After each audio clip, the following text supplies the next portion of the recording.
Hey, 42 here. On the 6th of December 1966, four guys from Liverpool stepped into Abbey Road Studios and began to record an album.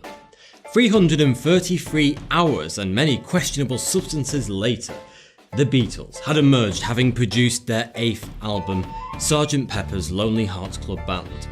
It would go on to sell over 32 million copies worldwide and be named the greatest album of all time by Rolling Stone magazine and many other publications. It was highly experimental, using mold-breaking techniques and a huge array of unusual instruments. The band had produced an emotional masterpiece that epitomised the so-called Summer of Love and was a true masterpiece of its time, yet it remains just as relevant and powerful today.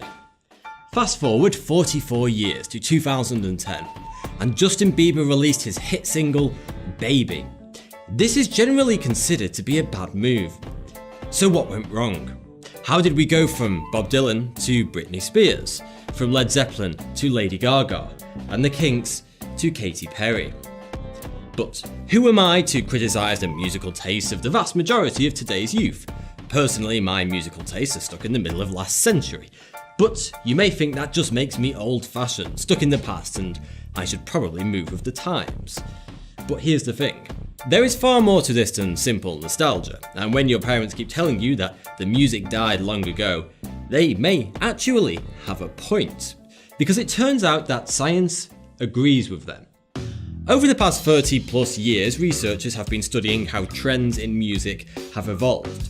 And a recent study in 2012 by the Spanish National Research Council revealed that the suspicions of somewhat antiquated individuals, such as myself, are very true. Music is getting worse every year. The researchers took around 500,000 recordings from all genres of music, from the period of 1955 to 2010. And they meticulously ran every single song through a set of complex algorithms. These algorithms measured three distinct metrics of each song: the harmonic complexity, the timbral diversity, and loudness. The most shocking results that the researchers found was that over the past few decades, timbre in songs has dropped drastically. Timbre is the texture, colour, and the quality of the sounds within the music. In other words, the song's richness and depth of sound. The researchers found that timbral variety peaked in the 1960s and has since been steadily declining. The timbral palette has been homogenized, meaning songs increasingly have less diversity with their instruments and recording techniques. This divide is clearly evident if we take what is widely considered to be the Beatles' masterpiece, A Day in the Life, which was recorded using an orchestra of 40 musicians.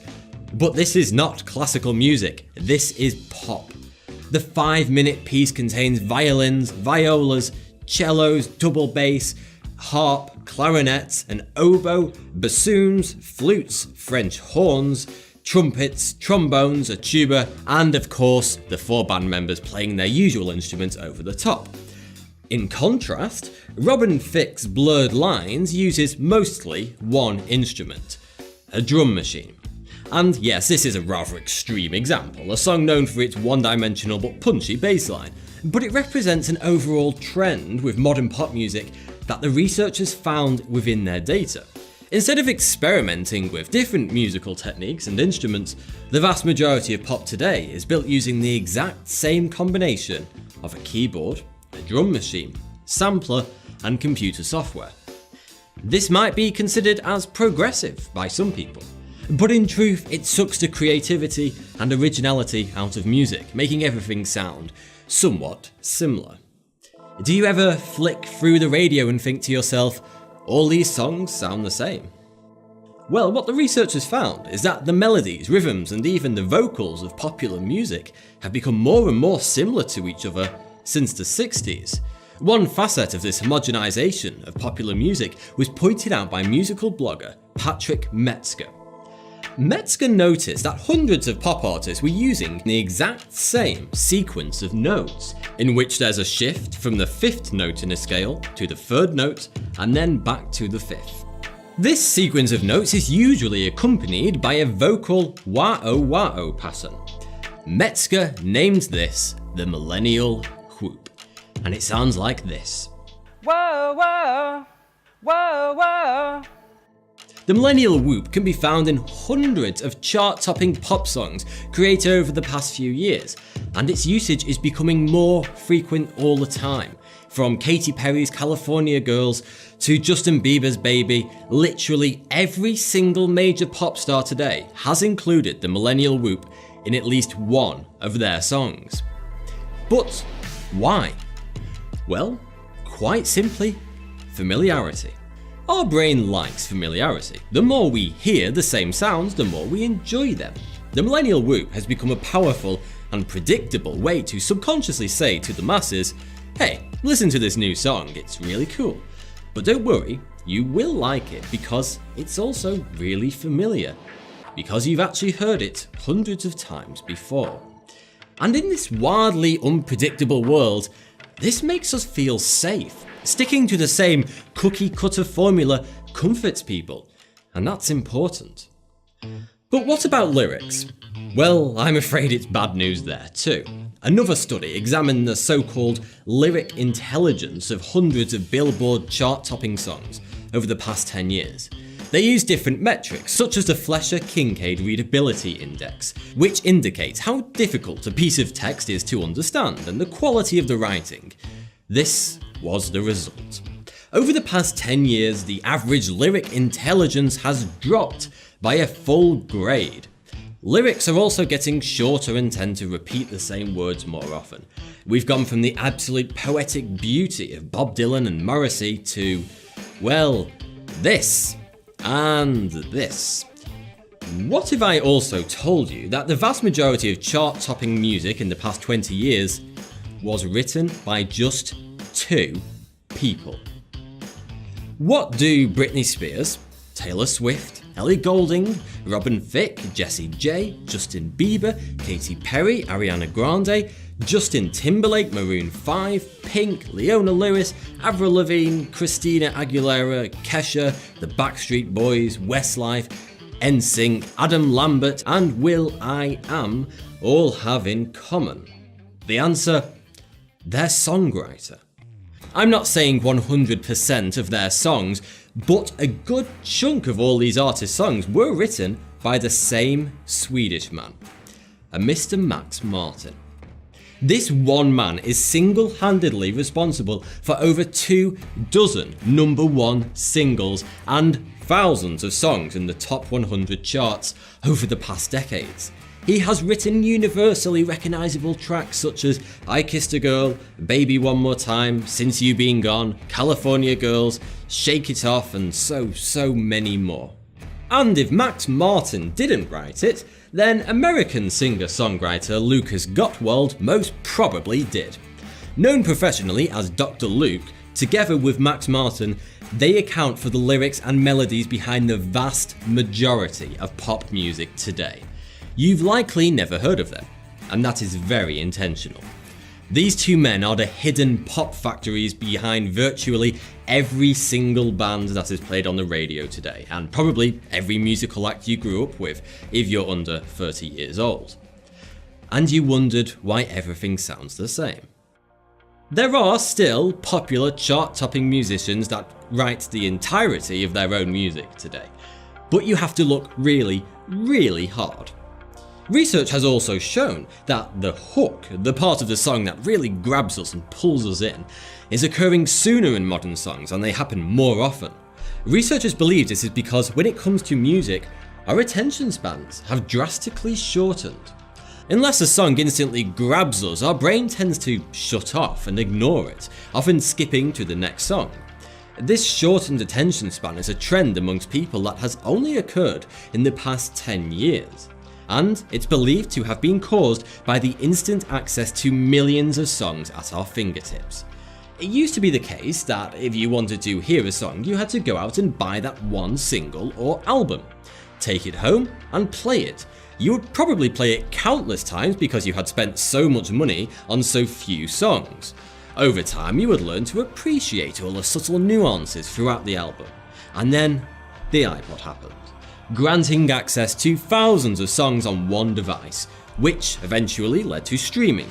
Today, we flick through songs on Spotify without much thought to each song's subtleties and unique talents. This has caused musicians and record companies to favour punchy bass lines that demand our attention and to stuff each song full of so-called hooks to instantly grab our attention and keep it for as long as possible. And they've also been doing something else in recent years to grab our attention.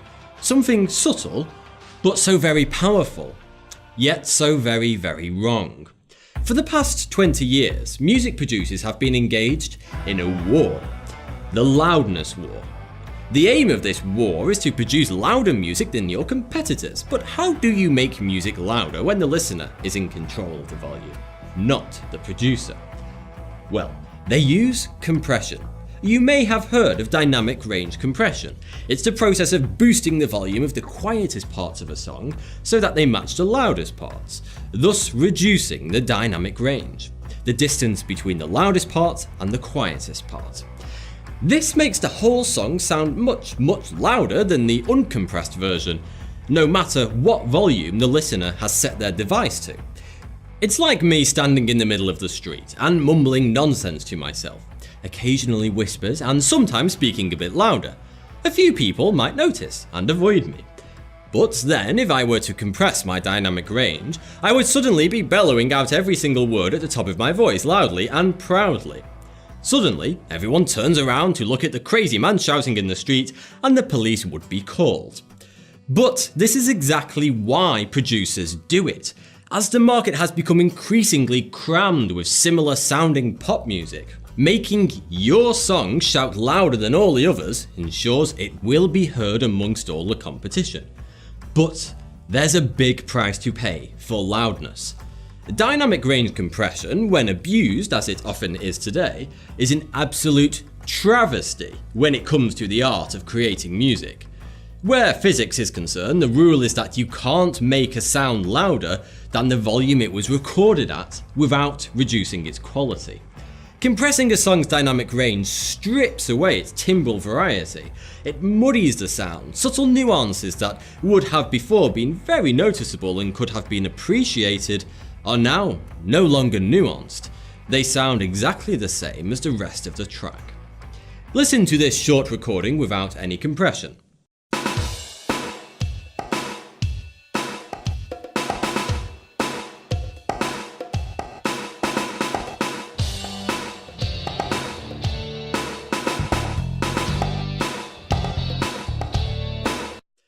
Now hear what happens when the dynamic range is compressed to match that of modern pop music.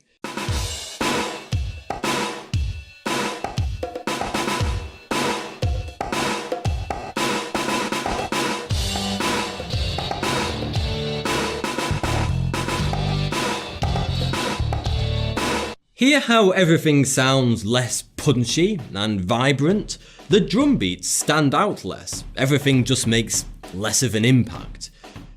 But at the end of the day, there is a very real reason why popular musicians and producers today don't stray away from their safe haven of repetitive, monotonous drum machines, unimaginative factory-produced lyrics, rhythms stolen from the previous popular song then chopped up and changed slightly, and of course their ever-popular millennial whoops.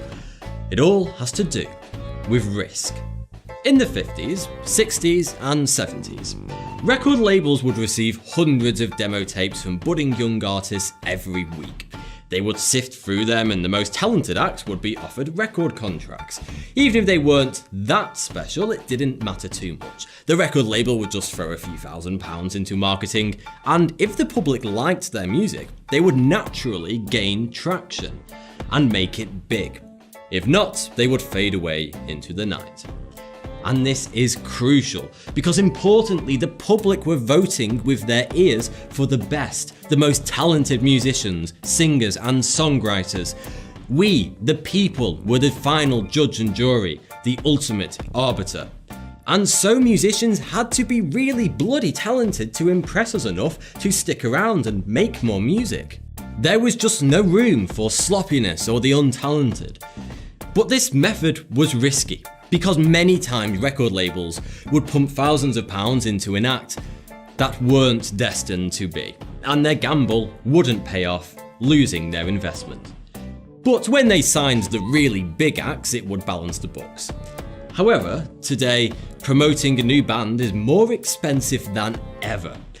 Over time, the cost of breaking in a new artist onto the global music scene has skyrocketed. In fact, the IFPI reports that today, it costs anywhere between $500,000 and $3 million to sign a new act and break them into the music scene. That's a hell of a lot of money. Would you want to gamble with $3 million? No, neither do music producers. So, the industry has reacted by removing the risk. Instead of trying to find genuine musical talent, they simply take a pretty young face, usually from a TV talent show, and then simply force the public to like them by brainwashing them.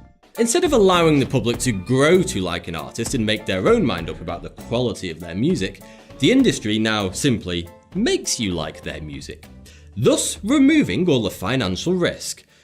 Brainwash, you say. How on earth do they do that? Well, have you ever noticed how that popular new song seems to follow you around everywhere you go? It's on every single radio station. It's played in your favourite stores, the supermarket, all over the internet, and even in the latest Hollywood movies and popular TV shows. This is no coincidence. What that is, in fact, is the record label's $3 million making sure that that new single is quite literally everywhere, completely unescapable. You will hear it whether you want to or not. Remember, I was talking about the power of familiarity. It's called the mere exposure effect, a psychological phenomenon by which people develop a preference for things they see and hear often. Our brain releases dopamine when we hear a song that we've heard a few times before, and the effect only gets stronger with each listen. Can you remember the very first time you heard your favourite pop songs from the past 10 years? Whether it be Gangnam Style, Happy, All About That Bass, Blurred Lines, Hotline Bling. Did you truly like it the first time you heard it? Or were you, in fact, kind of repulsed? Did you have this brief moment when you thought, what the hell is this? But then you heard it a few more times and you began to think, well, I guess it's kinda catchy. And then your friends are all listening to it and you hear it a few more times and boom, it's your new favourite song and you can't stop playing it. If this has happened to you, then I'm afraid you have been brainwashed. The mere exposure effect has worked on you.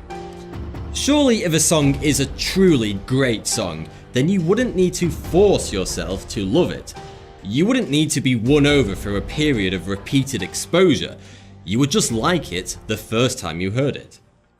We all have different musical tastes, but they are sadly being overridden, diluted and emulsified by the brainwashing activities of big record labels, the repeated and constant exposure to manufactured songs that we've heard 100 times before.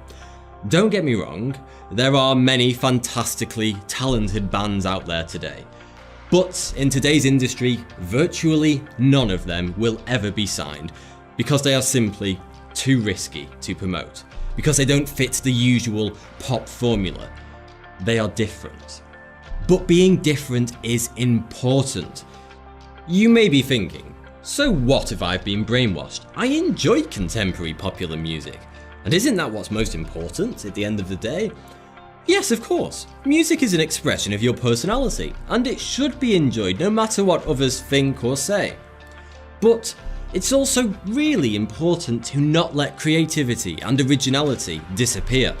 Music as an art form is dying. It's being replaced by music which is a disposable product designed to sell, but not to inspire.